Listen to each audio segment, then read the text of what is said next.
Thanks very much. First, thanks to the RMT for organising the meeting. I mean, it's the sort of activity that we as the Palestine Solidarity Campaign want as many unions as possible to be doing to generate the debate. I think it's one of the things that we've done, which I'll come to, is, if you like, get motions passed at national level in conferences and the TUC, but whether we've succeeded in taking it down through the trade union movement, I think that's our next challenge. But also thank you for coming. I don't know if you've heard, I got accused of describing him wrongly. I said a rap singer, but I don't know if you've heard of Mike Righteous, and he had a song banned recently where he, well not banned, but he bleeped out the words "Free Palestine." And we went to see the BBC to complain about this and a number of other things, and they gave us an explanation in writing about why they'd bleeped out the words "Free Palestine," and what they said by way of response was that they did not edit out the word Palestine because it was offensive. Referencing Palestine is fine, but implying that it is not free is the contentious issue. And it's this sort of, if you like, hypocrisy that we're finding we have to deal with. One of our other complaints to them was that they put on the news programme on Today major news about 2 rockets being fired out of Gaza and damaging a house, and they failed to mention 9 Palestinians who'd been killed in the same period. And we raised that issue and they said it was an omission, it won't happen again. But just before I went to the meeting, I showed my expertise on Google and put in the name of the Palestinian ambassador and the BBC, and then the name of the Israeli ambassador and the BBC. And surprise, surprise, it came out 10-1 in favour of the Israeli ambassador. And then when you looked at the sort of places where he was being, this was prime time TV where the hits were taking place, not some obscure hour of the day on the World Service where there was the discussion. And if you look at what they say in the media, not just the BBC, because they're not the worst by any means, that this sort of censorship by omission is what they don't say all of the time about Palestine, is the thing that gets me throwing things at the telly. On the recent prisoner exchange, you know, there was one Israeli who, you know, you'd have thought this was some innocent walking about who'd been captured by Somalian pirates or something while they were sailing around the Mediterranean. This was a member of the IDF whose job was to enforce the occupation, whose job was to take up arms against the Palestinians, who was captured. And there are, at the same time, as we know, right, over 1,000, there's 164 children in prison inside Israel, often for false claims of throwing stones and other heinous offences like that. And this notion that every Palestinian who'd been released was some guilty murdering terrorist, and then there was this nice pure Israeli, one person who'd been released, is the sort of problem that we have to deal with all of the time. And one of our themes has been, as the PSC, to try and get Palestine as an issue that is addressed by the mainstream and taken notice of and is part of the discussion. And one of the good things that's happened over recent years is that it's clear that we've worried the Israelis, not just the PSC, but everyone who has responded to events in Gaza, who's responded to events like the flotilla, and so on. And I don't know if you're aware of, knowing the audience here, probably quite a few of you are, but an organisation called the Reut Institute, which offers political and sage advice to the Israeli government. A think tank, we'd call it, and for them I think probably the emphasis is on the tank rather than the think in what they say and do. But their view was that this mainstreaming by trade unions, by public opinion, in the UN, by solidarity movements, is one of the biggest threats there is to, if you like, the political creation of the sort of Israel that they want. And they saw London as one of the hubs. And what is their tactic been? It has been to smear and to attack everyone who opposes what they say and do. And I mean, they've got so desperate in the most recent thing that they describe me as an extremist, which if you talk to some of the PCS members here, they'll say, no, actually, we describe them as a Blairite moderate. And probably the truth is somewhere between those two examples. But the fact what they're doing is attacking their opponents, I think is okay, that's good.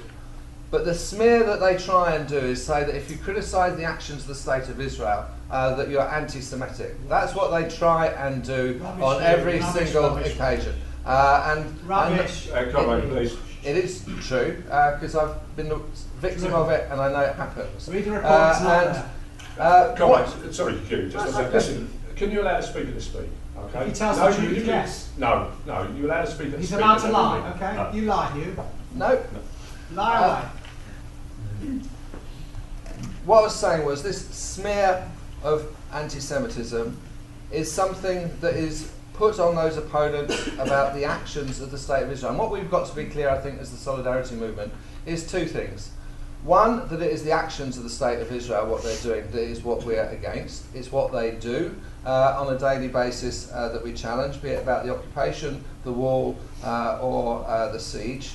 But also that as an organisation and as a founding principle, that we are anti-racist. As the comrade said earlier on, that our principles must be based on anti-racism, not only because it's convenient, but actually because it is the strongest way for us to organise. It's the best way for us to organise, and indeed, if we are to be successful, it's got to be on an anti-racist basis.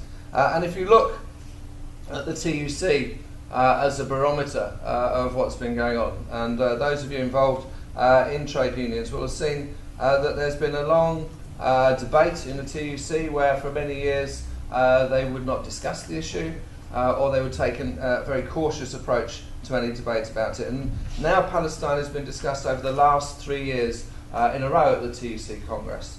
And in the first year there was a move and it was passed a pro-Palestinian position which also said that there should be a boycott of settlement goods.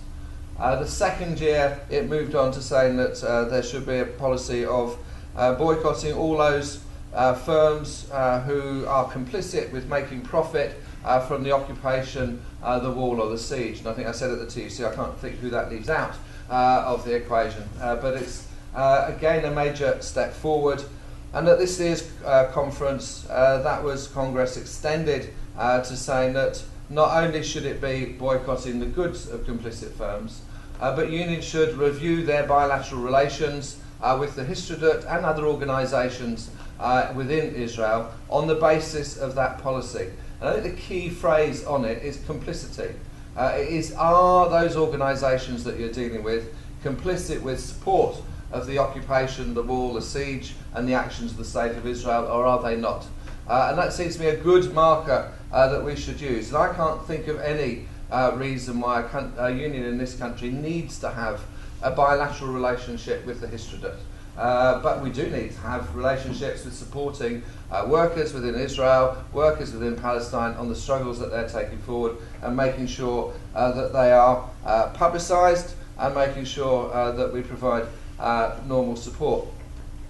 The other, apart from mainstreaming, the next sort of theme that we've tried to make sure we do is the 3 M's, but is to multiply. And the critical thing, I think, for doing that is the trade union movement.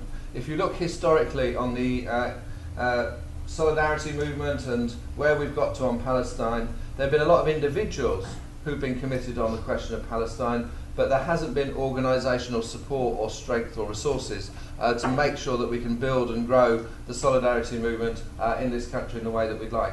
And now we have an opportunity, I think, both with what people have been describing, the situation in the Middle East, but also the change in attitude amongst trade unions at a national level, to actually try and drill down in the trade union movement and build the sort of mass solidarity movement that is necessary in order to make a change of not only public opinion but the political attitude of this government. Because I think that this government is let off the hook. You know, I talked about the prisoners. Cameron never even mentioned the Palestinians. He only talked about the Israeli prisoner who was being released. So there's activity that we need to do to try and focus pressure. And on the 23rd of November, there's a mass lobby of Parliament that we're urging people to take place on, focusing on the siege, focusing on the arms, but also, I think, also now on ethnic cleansing, focusing on the 30,000 Bedouin who have been told they're going to have to move out of their territory where they've been for hundreds of years, not having been around at the right time to get the stamp certificate from the Israeli government, they're now being told that they're going to have to move. And we think that's an issue that we also need to bring to the public attention and put pressure on government. But that's not going to be enough. If you do the political lobbying and you do the other stuff, that's not going to be enough. And it brings me back to the other issue, which is the focus of tonight's meeting, which is the question of boycott, divestment and sanctions. Because it seems to me that that campaign is a win-win. It enables us to get people involved in the campaign, it enables us to make sure that we can spread the message, but also it applies pressure on the Israeli government, on the British government and on the traders and the firms that are complicit. And I think it's something that we need to make sure that we roll out and that we focus. And there is, on the 26th of November, a global boycott day, BDS day, which again we're looking for as much action involving trade unions and local PSC and local organisations, making sure there is activity on that day. I've been given hints as well about other events that I need to mention.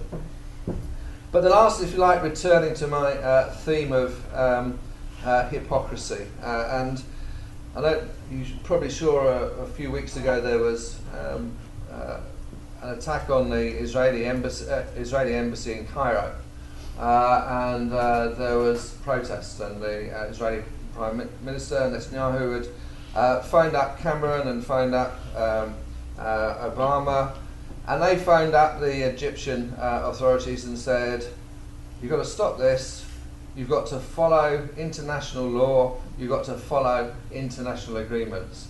And it just seemed to me, if Obama and Cameron picked up the phone a few more times, a bit more quickly, to get Israel to follow international agreements and international law, then they'd be getting it the right way around. And it does seem to me, every time there is this conflict of issues, people have referred to the UN and to Libya, to the UN and the discussion that took place.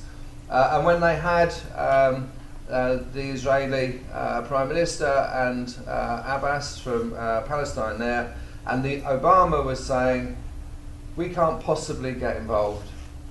We could not get involved. It's up to the two parties to come to an agreement. We do not intervene. And you just think about Afghanistan, Libya, Iraq. Of course, the states never intervene to try and make sure the two parties come together and come to an agreement. So this hypocrisy that runs through our media, the attitudes of governments, is something that we really do need to challenge on Palestine. But I think what's good, so good, for those of you who've been involved around the issue of Palestine, is that there is a change of mood. That public are more aware, there is more support out there, and I think we can build that, and meetings like that help us do it, and we need to replicate this in as many places as we can. And the last plug I've been asked and told to give you is a great American poet, Remy Kenazi, who's coming over here in November, speaking on Saturday the 12th of November. There are details here on the stall, and I can tell you he is really good and worth going to listen. Much wittier and funnier than I could ever be, but also really committed to the issue, and actually quite hard in the States raising the issue, and bravely's done that for many years. So thanks very much for coming, but also try and take note of the activities that are coming, the lobby and the day of action on the 26th of November, and also try and think in your own areas, in your own unions, in your own world, where we can replicate the sort of activity tonight. Thanks very much.